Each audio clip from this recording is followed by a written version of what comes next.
Hi viewers, welcome to our channel. ప్రస్తుతం మనతో పాటు సీనియర్ జర్నలిస్ట్ దామ బాలా సార్ ఉన్నారు. వారితో మాట్లాడదాం. నమస్కారం సార్. నమస్తే సార్, నాని గారి సరిపోదా శనివారం మూవీ ఇవాళ ప్రేక్షకుల ముందుకు రావడం చూస్తున్నాం సార్. మరి ఇది ఏ విధంగా ఉంది? మీ రివ్యూ ఏంటి సార్ ఈ సినిమా పైన? సరిపోతా శనివారం బిగినింగ్లో పెద్ద బడ్జీ లేదు కానీ మెల్లమెల్లగా బడ్జీ పెరిగింది. ముఖ్యంగా నాని, వివేక్ ఆత్రేయ వీళ్ళ ఇంటర్వ్యూస్ ద్వారా. సో ఈరోజు ప్రపంచవ్యాప్తంగా రిలీజ్ అయింది. ఎలా ఉందనేది చూద్దాం. సో దీంట్లో కాస్టింగ్ విషయానికి వస్తే నాని, ప్రియాంక మోహన్, ఎస్జే సూర్య, మురళీ శర్మ, సాయి కుమార్, శుభలేఖ సుధాకర్, అభిరామి వీళ్ళు ప్రధానంగా కాస్టింగ్. ఇక టెక్నికల్ విషయానికి వస్తే డిబివి దానయ్య, తర్వాత కళ్యాణ్ దాసర్ వీళ్ళిద్దరు ప్రొడ్యూసర్లు, వివేక్ ఆత్రేయ డైరెక్టరు, తర్వాత జేక్స్ బిజయ్ మలయాళీ మ్యూజిక్ డైరెక్టర్, తను మ్యూజిక్ చేస్తాడు. మురళి అనే అబ్బాయి కెమెరా వర్క్ చేస్తాడు. సో ఇది బేసిక్గా కథలోకి వెళ్తే మామూలుగా అయితే నాని అంటేనే కొంత గ్యారంటీ బిజినెస్ ఉన్న హీరో. ఎక్కువగా అతను మిడిల్ క్లాస్ సినిమాలు ఎక్కువగా చేస్తాడు. అట్లాగే డైరెక్టర్ వివేక్ ఆత్రేయ కూడా మెంటల్ మధ్యలో బ్రోచేవారెవర్రా, తర్వాత అంటే సుందరానికి ఇలాంటి ఒక లైటర్ వెయిన్ స్టోరీసే అతను చేశాడు. సో వీళ్ళిద్దరు కలిసి కూడా అంటే సుందరానికి సినిమా చేశారు. ఇప్పుడు ఇద్దరు కలిసి ఒక మాస్ సినిమా, అంటే నాని గతంలో కూడా ఈ మధ్య కూడా దసరా మాస్ సినిమా చేశాడు. ఇప్పుడు ఇది ఒక డిఫరెంట్ మాస్ సినిమాగా వీళ్ళిద్దరు కలిసి చేశారు. కథ విషయానికి వస్తే ఇది బేసిక్గా ఒక చిన్న పాయింట్ పెట్టుకొని చేసిన యాక్షన్ మూవీ. అంటే ఈ మధ్య మనం చూస్తున్నాం, ఒక చిన్న కొత్త పాయింట్ ఒకటి పెట్టుకుంటారు, మిగతాంతా రెగ్యులర్గానే ఉంటుంది. ఇది కూడా అట్లాంటిదే. అంటే హీరోకి చిన్నప్పటి నుంచి కూడా అన్యాయాలకు వ్యతిరేకంగా తీవ్రమైన ఆగ్రహం, కోపం ఉంటుంది. సో ఎవరినంటే వాళ్ళు కొట్టేయడం అది జరుగుతుంటుంది. దాంతో చనిపోతున్న వాళ్ళ అమ్మ ఒకటి చెప్తుంది, అదేంటంటే ఒక్క రోజు మాత్రమే నువ్వు కోపం ప్రదర్శించు, మిగతా రోజులు మామూలుగా ఉండంటే ఇతను శనివారం మాత్రమే కోపంగా ఉండాలి, మిగతా టైంలో కోపం ఉండకూడదు అన్న ఒక వాగ్దానం తీసుకొని ఆమె చనిపోతుంది. సో ఈ కాంటెక్స్ట్లో ఇతను ఏం చేస్తాడంటే, ఎవరు నన్ను కొట్టాలంటే శనివారం వరకు ఆగుతాడు, ఒక బుక్లో రాసుకుంటాడు వాళ్ళ పేర్లు, శనివారం వరకు ఆగి శనివారం కొడతాడు. ఇది ఇతని క్యారెక్టరైజేషన్. సో ఇటువంటి ఒక క్యారెక్టర్ ఉన్న హీరో ఒక తీవ్రమైన కోపిస్టి మూర్ఖుడైన ఒక సిఐ, అతను ఎస్జే సూర్య, దయానంద్ అతని పేరు. అతను సిఐగా వస్తాడు. అతను అనేక అన్యాయాలు చేస్తుంటాడు. దానికి వ్యతిరేకంగా ఇప్పుడు ఇతని పేరు కూడా రాసుకుంటాడు నోట్బుక్లో. మన లోకేష్ గారి డైరీ లాగా ఇతనికి కూడా ఒక డైరీ ఉంటుంది. సో ఆ బుక్లో రాసుకుంటాడు. సో ఇప్పుడు అతన్ని ఒకరోజు వెళ్ళి తను ముఖం కనబడకుండా కర్చీఫ్ కట్టుకొని అతను చెత్తకు కొట్టేస్తాడు. సో ఇప్పుడు అతను ఎలా కనిపెట్టాడు, ఈ లోపల అతని బ్రదర్ ఒక అతను ఉంటాడు, దయానంద్కి కోర్మానంద్ అతను. సో కోర్మానందు, దయానందు, మన హీరో నాని పేరు సూర్య ఉంది. మనం సూర్య అంటే కన్ఫ్యూజన్ కాబట్టి నేను నానే అంటున్నా.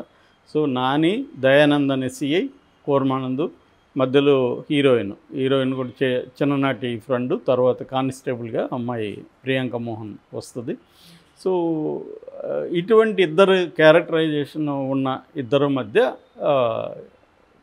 కాన్ఫ్లిక్ట్ వచ్చినప్పుడు ఎలా ఉంటుంది, ఇది బేసిక్ కథ. అంటే ఒక హీరో, ఒక విలన్, వాళ్ళ మధ్య ఒక కాన్ఫ్లిక్ట్. సో ఇది కథ అయితే. కాకపోతే దీంట్లో క్యారెక్టరైజేషన్స్ నడిపిన తీరు కొత్తగా అనిపిస్తుంది. ఈ కథగా చూసుకున్నప్పుడు పెద్దగా ఏమీ ఇంట్రెస్ట్ లేదు. ఈ కథను ఆల్రెడీ ఒక రకంగా వీళ్ళు ట్రైలర్లో రివీల్ కూడా చేసేసారు కథని. సో చాలాసార్లు ఏంటంటే కథలో ఇంట్రెస్టింగ్ ఎలిమెంట్స్ ఉండడం, ఇంకొన్నిసార్లు ఏంటంటే స్క్రీన్ ప్లేలో ఇంట్రెస్టింగ్ ఎలిమెంట్స్ ఉండడం. జనరల్గా సినిమా ఫార్మేట్లలో ఈ రెండు రకాలు ఉంటాయి. సో ఇందులో కథగా కొత్త కథగా ఏం కాదు, కానీ క్యారెక్టరైజేషన్ మామూలుగా మనకి అకిరా కురోసావా ఫేమస్ కొటేషన్ ఉంది, what a character does is the story. Character ఏం చేస్తే అదే కథ అని. అలాగా ఇతనికి శనివారమే కొట్టే అవకాశం లేకపోతే లిమిటేషన్, ఎందుకంటే ఎప్పుడంటే అప్పుడు కొట్టలేడు కదా ఇతను, శనివారం వరకు ఆగాలి, ఈ లోపల వాడు కొట్టినా కూడా గమ్మున ఉండాలి. ఇటువంటి ఒక లిమిటేషన్ ఉన్న హీరో అనమాట క్యారెక్టర్. ఇట్లాంటి వాడికి ఒక మూర్ఖుడు, వాడు ఏమి కేర్ చేయని ఒక పవర్ ఉన్న సిఐ, అట్లాంటి వాడితో గొడవ వస్తే ఎలా ఉంటుంది అనేదే బేసిక్గా కథ ఇది. సో స్క్రీన్ ప్లే ఇంట్రెస్టింగ్గానే అక్కడక్కడైతే ఇంట్రెస్టింగ్గా ఉంది. దీనికి తను మామూలుగా పుస్తకాలకు పెట్టినట్టుగా టైటిల్ చాప్టర్లుగా కూడా పెట్టాడు. అది కూడా ఏంటంటే కొంత చిన్న క్లవర్నెస్ కనబడుతుంది డైరెక్టర్లో. సో మామూలుగా దాంట్లో ఇంట్రడక్షను, తర్వాత ట్విస్టు, తర్వాత కాన్ఫ్లిక్టు, ఇంటర్వెల్లు, పోస్ట్ ఇంటర్వెల్లు, ఎండు ఇలా విభజించాడు. మామూలుగా ఏ సినిమాకైనా బిగినింగు, మిడిల్, ఎండ్ అని ఉంటుంది. సో ఇంట్రడక్షను, కాన్ఫ్లిక్ట్, రెజల్యూషన్ అనేది ప్రతి సినిమాలో ఉంటుంది. ముందు నుంచి కూడా వివేక్ ఆత్రేయకి ఏంటంటే బ్యాక్ అండ్ ఫోర్త్ చెప్పే ఒక ఐడియా, లక్షణం ఉంటుంది స్క్రీన్ ప్లేలో. చాలామంది ఏం చేస్తారంటే రెగ్యులర్ కథను తీసుకొని దాన్ని లీనియర్గా చెప్తే బోర్ కొడుతుంది కాబట్టి ముందు ఎక్కడో ఒక దగ్గర ఓపెన్ చేసి వెనక్కి వెళ్ళి మళ్ళీ ముందుకు వచ్చి ఇలా దాన్ని ఇంట్రెస్టింగ్గా చెప్పడానికి ట్రై చేస్తుంది. లేటెస్ట్గా వచ్చిన మహారాజా అది లీనియర్గా చెప్తే బోర్ కొట్టేస్తుంది సినిమా. దాన్ని ఎక్కడో ఓపెన్ చేసి ఇంకేదో చెప్పి మళ్ళీ వెనక్కి వచ్చి 2 ప్యారలల్ టైం లైన్లోకి వెళ్ళి ఇలా స్క్రీన్ ప్లే వల్లనే అది ఇంట్రెస్టింగ్గా అనిపించింది. అలాగే ఇతను కూడా అది ట్రై చేశాడు. సో ఓవరాల్గా తీసుకుంటే ఇందులో ప్లస్లు మైనస్లు తీసుకుంటే డైరెక్టర్ కొత్తగా ట్రై చేయడానికి ప్రయత్నించాడు. కాకపోతే ఇంత లెంగ్త్ ఉండకుండా ఉంటే బాగుండేది. ఇది 2 hours 50 minutes లెంగ్త్ అనమాట. ఆ 2 hours 50 minutes వల్ల ఏమైందంటే ఇది ఎక్కువ అనే ఫీలింగ్ వచ్చేసింది.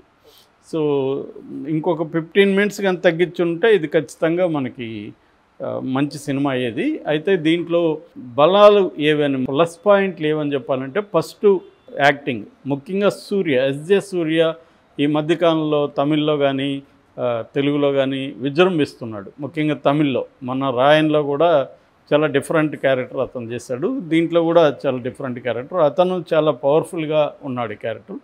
నాని నిజానికి అతనితో పోలిస్తే నానిలో అంత పవర్ఫుల్ కనబడలేదు నాకైతే. ఎస్జే సూర్య వల్లనే స్క్రీన్ మనకి ఇంట్రెస్టింగ్గా స్క్రీన్లో కనబడుతుంది. నాని కూడా తన పరిధిలో తను బాగా చేశాడు.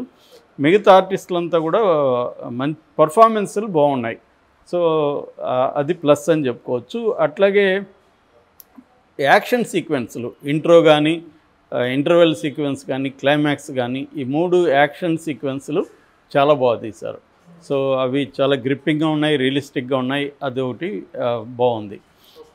ఇక బ్యాక్గ్రౌండ్ స్కోర్ లేకపోతే ఈ సినిమా అసలు ఇంకా ఫ్లాట్గా ఉండేది. బ్యాక్గ్రౌండ్ స్కోర్ వల్ల ఏమైందంటే మామూలుగా సీన్లను కూడా బ్రహ్మాండంగా ఎలివేట్ చేశాడు. ముఖ్యంగా యాక్షన్ సీక్వెన్స్ల్లో మనకి గూస్ బంప్స్ వస్తాయి ఈ సినిమా చూసినప్పుడు.